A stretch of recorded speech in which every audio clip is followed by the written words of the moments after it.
또 믿는 자로서 바른 삶의 태도로 살아가는 저와 여러분들이 되어야 될 줄로 믿습니다. 세례 요한을 보면 그야말로 세례 요한의 그 매력에 빠질 수밖에 없죠. 세례 요한은 그래서 예수님도 세례 요한은 여자가 낳은 자 중에 제일 큰 자다 그렇게 표현했습니다. 참 귀하다, 가장 큰 사람이다 그렇게 표현합니다. 오늘 얘기 들어가 보면 오늘 본문에 3장 25절에 그런 말씀이 있죠. 이에 요한의 제자 중에서 한 유대인과 더불어 정결 예식에 대한 변론이 되었더니 그랬습니다. 요한의 제자들 중에 유대인과 더불어 변론이 있었다, 언쟁이 있었다, 싸움이 있었다 이런 말이에요. 요한의 제자들과 유대인들의 서로 싸움이 있은 거예요. 어떤 싸움이냐? 세례식에 대한 논쟁입니다. 세례식이 누가 더 이제 세례가 진짜 세례냐? 예수님의 세례가 진짜 세례냐? 세례 요한의 세례가 진짜 세례냐? 원조가 어디냐? 뭐 이런 거예요. 원조가 어디냐? 요즘 말로 하면 원조가 어디냐?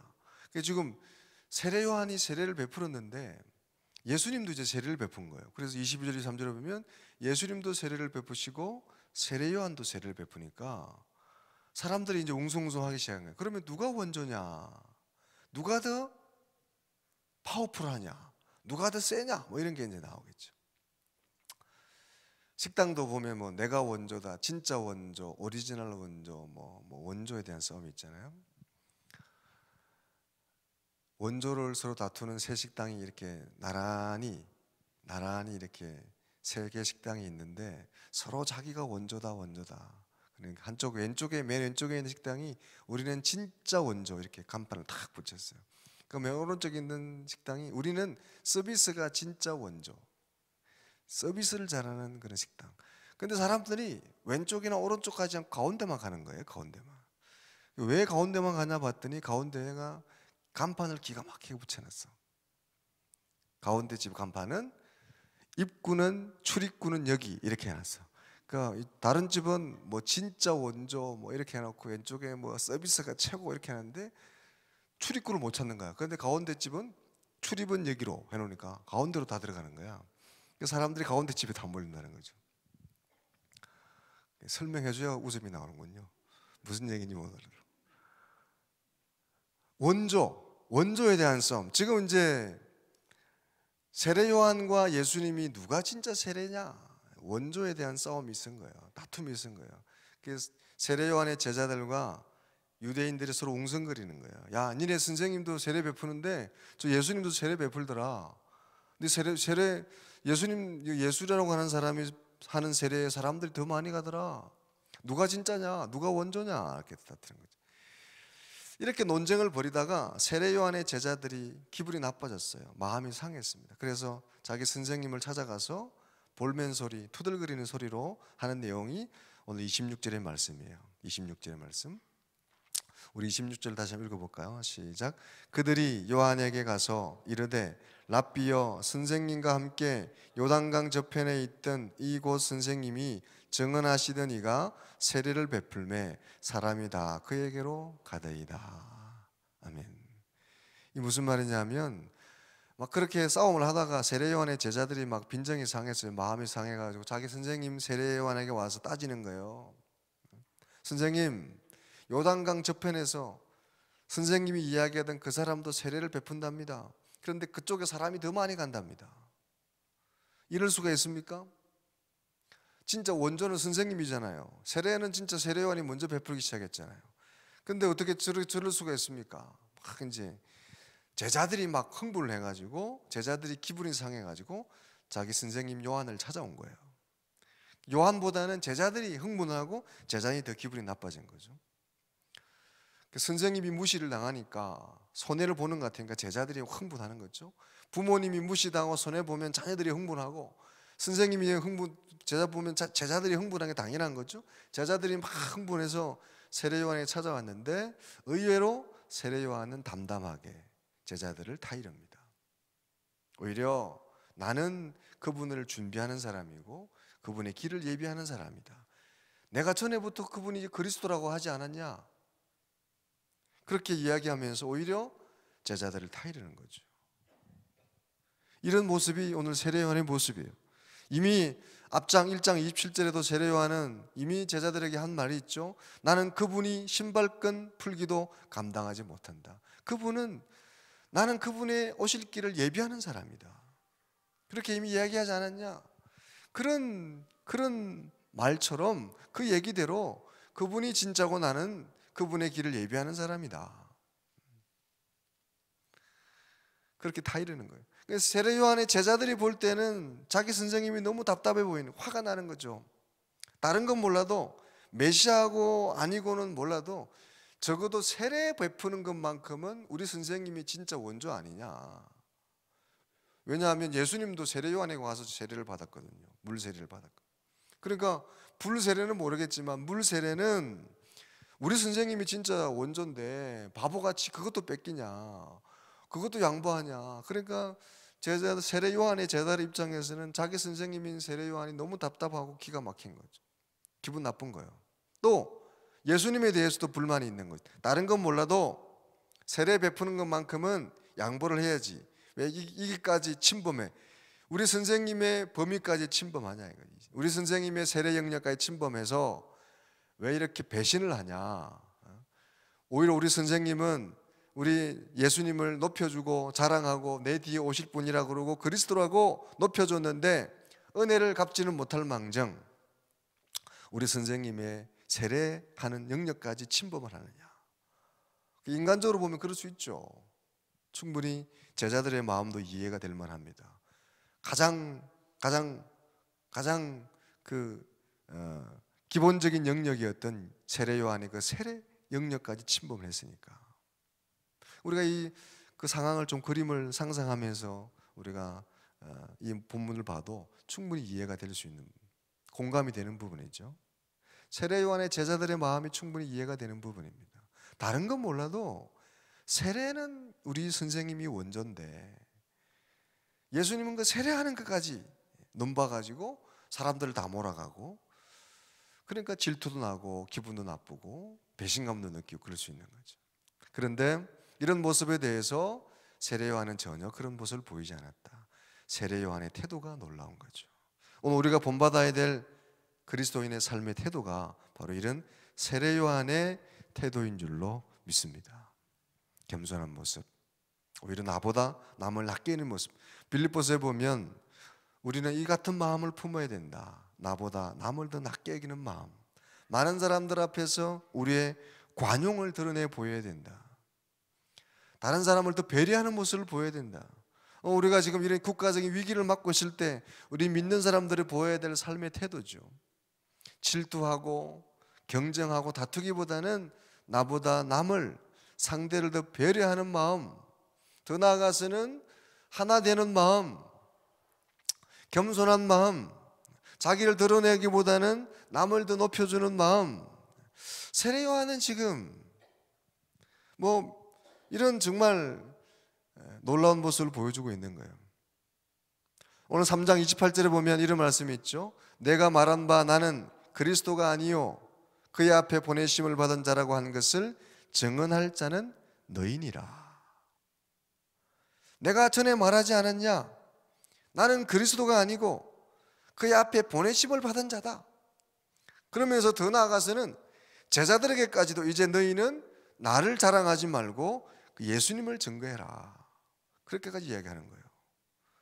내가 전에부터 이야기하지 않았냐? 그분이 그리스도고 나는 그분을 준비하는 자고 이제부터는 나뿐만 아니라 너희들도 나를 자랑하지 말고 그분을 자랑해라.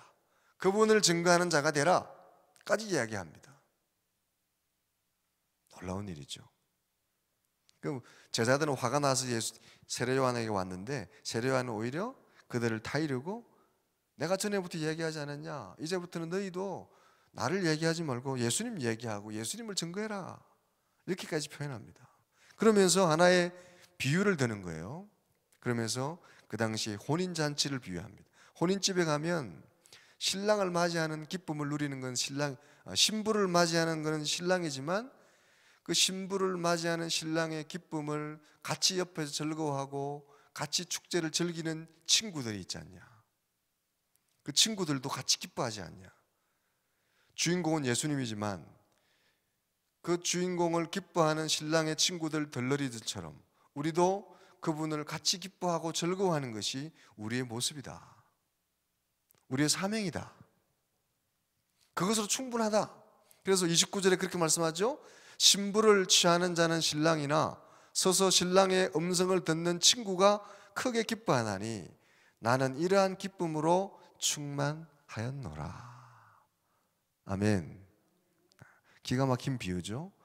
우리 혼인집에 가면 신부를 취하는 건 신랑이지만 그 친구들도 같이 기뻐해주고 그 신랑의 기쁨을 함께 즐거워해주고 그런 것을 통해 함께 축제를 즐기고 그것으로 충분하지 않냐. 마찬가지로 나도 예수님을 길을 예비하고 예수님의 드러나는 것으로 나는 이미 충만하고 만족하고 충분하다 그렇게 고백하는 거죠. 이게 오늘 우리 믿는 사람들의 모습이 되어야 되는 거죠. 할렐루야. 예수님이 드러나는 걸 통해서 우리는 기뻐하는 거예요. 내가 드러나는 것이 아니라 주님이 드러나고 주님이 증거되고 주님이 이렇게 세워지는 걸 통해서 우리는 기쁨을 누리고 만족함을 누리는 사람들이죠. 내가 높아지는 것이 아니라 내가 드러나는 것이 아니라 나는 가려지고 예수님이 높아지고 예수님이 존귀하게 되고 그것을 우리는 보람으로 느끼고 그것을 함께 기뻐하고 마치 신랑 신부가 주인공이지만 그것을 즐기는 사람은 그곳에 있는 들러리들과 축하하기 모두가 함께 축가를 들고 축하하는 것처럼 기뻐하고 만족하는 것처럼 나는 그것으로 충분히 만족한다 고백하는 거죠. 이게 바로 세례 요한의 태도, 이런 마음.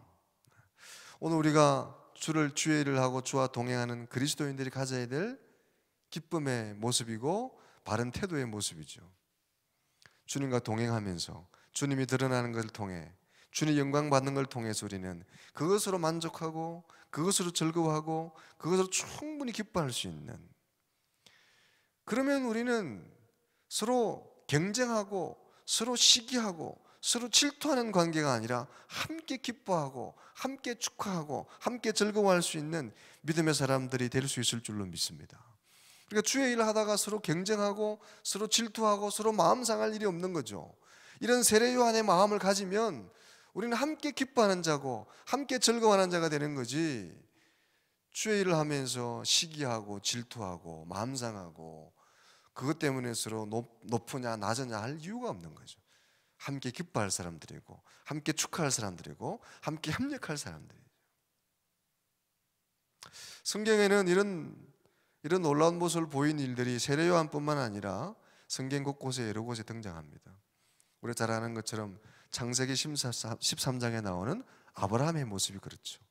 본토 친척 아비 집을 떠날 때 조카 롯과 함께 떠났는데 그들이 소유가 많아져서 함께 거하기가 힘들 정도로 부가 더 늘어나고 소유가 많아졌을 때, 함께 자리에게는 땅이 좁아질 정도로 부해졌을 때, 종들끼리 서로 다투고 서로 싸우는 일이 잦았을 때 아브라함이 조카를 부르지 않습니까? 우리가 친족인데, 우리가 조카고 삼촌지간인데 우리가 서로 집안끼리 싸워서 되겠느냐?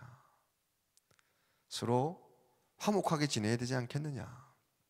그래서 이제 네가 우하면, 네가 오른쪽으로 가면 내가 왼쪽으로 가고 네가 왼쪽으로 가면 내가 오른쪽으로 가겠다. 창세기 13장 9절, 내 앞에 온 땅이 있지 아니하냐? 나를 떠나가라. 내가 좌하면 나는 우하고 내가 우하면 나는 좌하리라. 그렇게 말씀하는 거죠. 이게 얼마나 아름다운 모습이에요. 그러니까 화평, 하나님을 우선하는 거죠.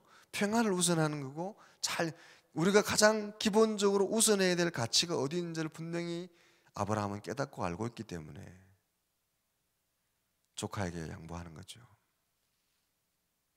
믿음을 가진 사람, 하나님을 믿는 사람이 우리 앞에 다가오는 상황과 현실과 관계 속에서 어떤 태도를 보여야 되는지를 아브라함이 잘 보여주는 거죠. 믿는 자가 가져야 될 삶의 태도가 어떠한가를, 어떠한 마음인가를 보여주는 거잖아요. 사무엘서에 가면, 사무엘서 보면 요나단이 나오고 다윗이 나오죠. 사울이 왕이었고 그 아들이 요나단입니다. 사울이 죽음 이후에 그 왕위를 이어받을 사람은 요나단이잖아요. 왕세자입니다. 그런데 이 왕위가 다윗에게 넘어갈 것 같아요. 그러면 가장 시기하고 질투하고 그것을 막아야 되는 사람은 요나단인데, 오히려 요나단이 다윗을 싸고 들고 다윗을 보호하고, 자기 아버지 사울이 다윗을 죽이려고 하는데도 그를 보호해 주는 사람이 요나단이잖아요. 어떻게 이럴 수 있는가? 어떻게 이런 모습을 보일 수 있는가? 근데 성경은 요나단이 바른 신앙의 태도를 보인 거죠. 믿는 자로서 바른 신앙과 바른 삶의 태도를 보인 게 바로 그 다윗을 죽이려고 하는 사울이 아니라 다윗을 싸고 들고 보호해주는 요나단이라는 겁니다. 어떻게 이런 모습을 보일 수 있을까? 성경은 곳곳에 이렇게 이런 모습들, 이런 아름다운 모습들이 보여지는데, 오늘 중요한 건 그러면 어떻게 이런 모습을 보일 수 있느냐가 포인트죠. 우리가 믿는 자로서 우리 앞에 당하는 상황과 현실 앞에서 믿는 자의 삶의 태도, 믿는 삶의 판단, 자세를 보여야 돼. 오늘 세례 요한 같은 모습을 보여야 되는데, 다윗, 요나단 같은 모습, 또 아브라함 같은 모습을 보여야 되는데,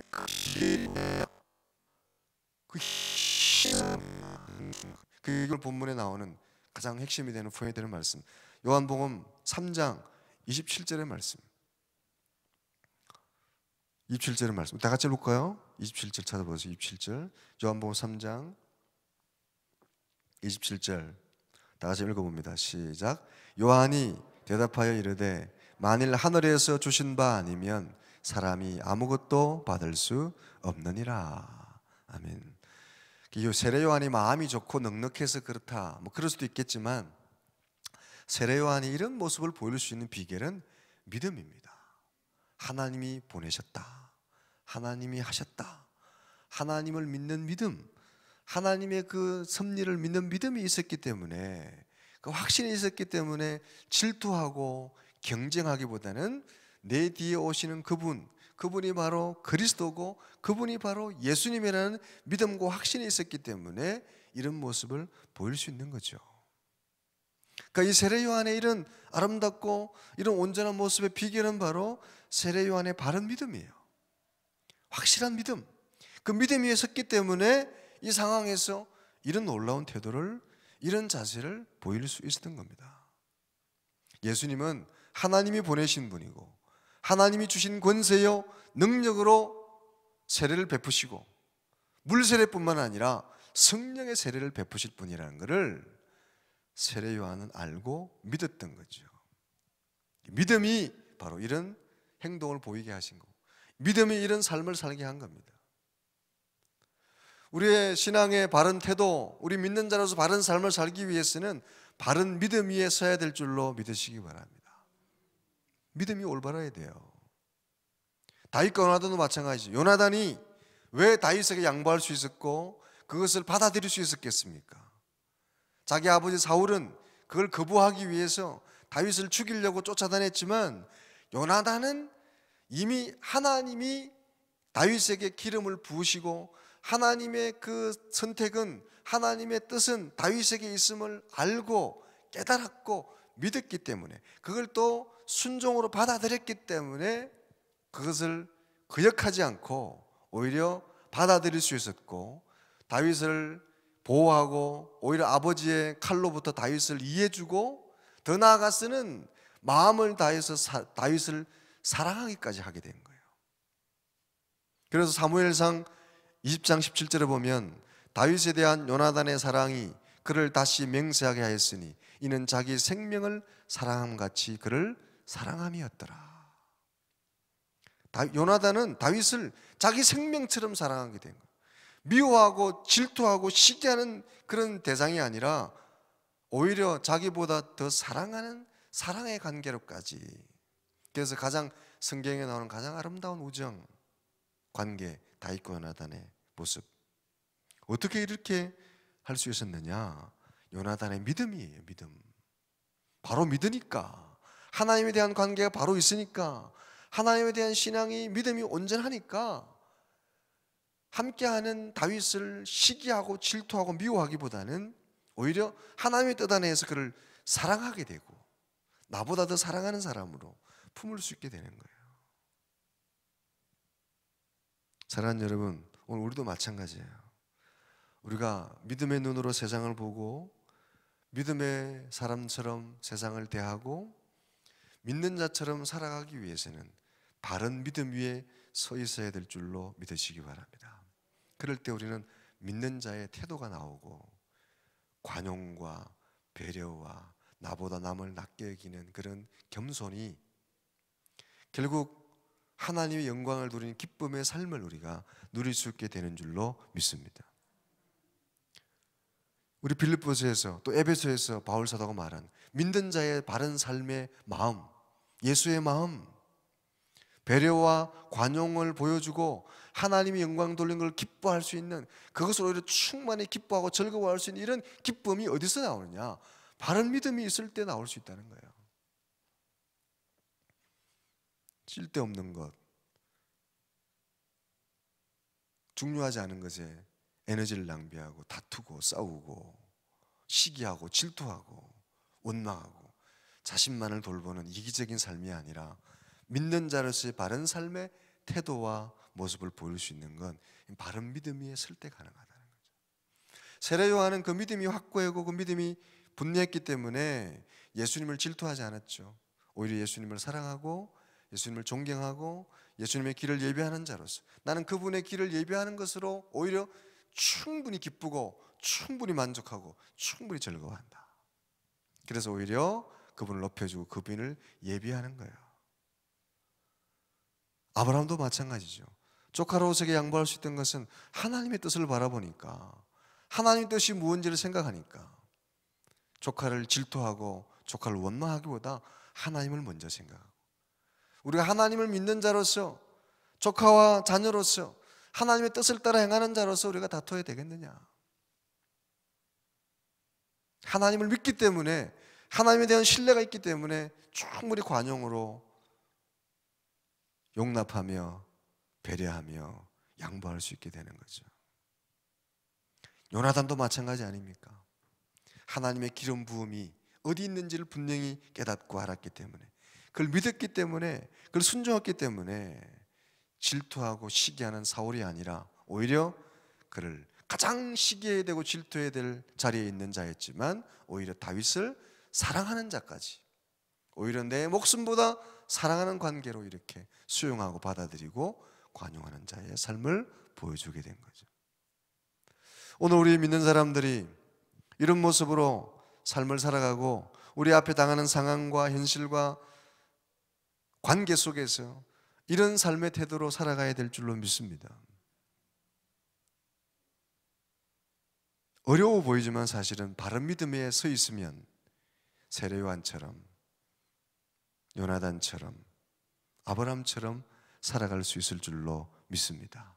나를 보니까, 인간적으로 생각하니까 어려운 거지. 하나님을 바라보고 믿음의 눈을 바라보면, 우리가 바른 믿음 위에 서 있으면 충분히 가능한 거죠. 오늘 우리가 코로나19 사태를 겪고 있는데 이것도 마찬가지죠. 우리가 나보다는 하나님을 생각하고 하나님의 뜻을 생각하고 믿음의 눈으로 바라보면 우리의 삶의 태도가, 이런 상황을 대하는 우리의 태도가 달라지게 되는 거죠. 우리가 바른 믿음이 얼마나 중요한가.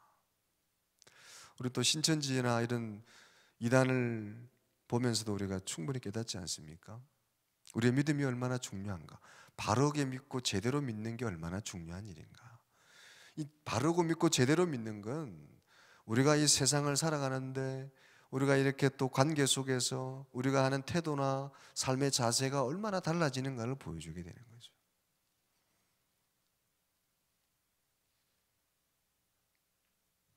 오늘 세례 요한이 보여줬던 이런 모습들, 오늘 우리가 이런 어려움을 겪고 있는 이런 상황 가운데서 우리가 어떻게 살아야 되는지를 보여주는 좋은 지표가 되고 본이 되는 거죠.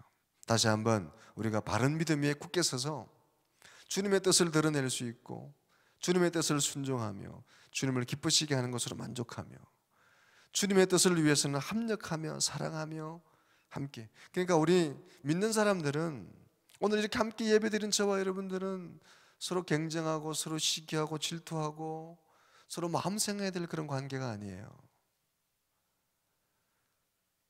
신랑과 신부를 같이 기뻐하며 같이 축하하는 그런 신혼집에, 그 잔치집에 사람들처럼 함께 즐거워하고 함께 기뻐하고 그것으로 충분히 기뻐해야 될 주의 사람들인 줄로 믿으시기 바랍니다.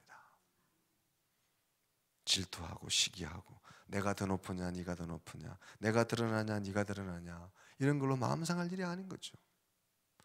조카와 삼촌이 서로 다투고 싸워야 될 일이 아니라 서로 보호해주고 서로 양보해줘야 될, 하나님의 뜻을 바라보면, 심지어는 요나단이 다윗을 향해서도 그런 눈으로 바라보니까 질투가 아니라 내 몸처럼 사랑하게 되는 거죠. 관용하게 되고 이해하게 되고 품게 되고 내 형제가 되고 오히려 나보다 더 사랑하게 되는 사랑의 끈끈한 관계가 되게 되는 거죠. 이런 모습들이 우리의 모든 삶에 넘쳐나기를 주의 여러분을 축복합니다. 그러게 보면 오늘 주님이 말씀하신 것처럼 또 성경이 우리에게 가르치고 있는 것처럼 우리의 삶의 모습에서 우리가 어떻게 살아야 되는가, 또 그러기 위해서는 우리가 바른 믿음에 서는 것이 얼마나 중요한가를 깨닫게 돼요. 잘 믿고 바로 믿고 바른 믿음에 굳게 서서 우리에게 당하는 여러 가지 어려움과 고난과 관계 속에서도 바른 믿음의 태도를 보일 수 있는 저와 여러분들이 다 되어야 될 줄로 믿습니다. 그래서 이런 멋진 우리 주님이 세례 요한에게 여자가 낳은 자 중에 제일 큰 자다 그랬는데, 오늘 우리에게도 저와 여러분도 그렇게 믿는 자로 바른 본을 보이면서 믿음으로 승리하는 주의 사람들이 다 되시기를 주님의 이름으로 축복합니다. 기도하겠습니다.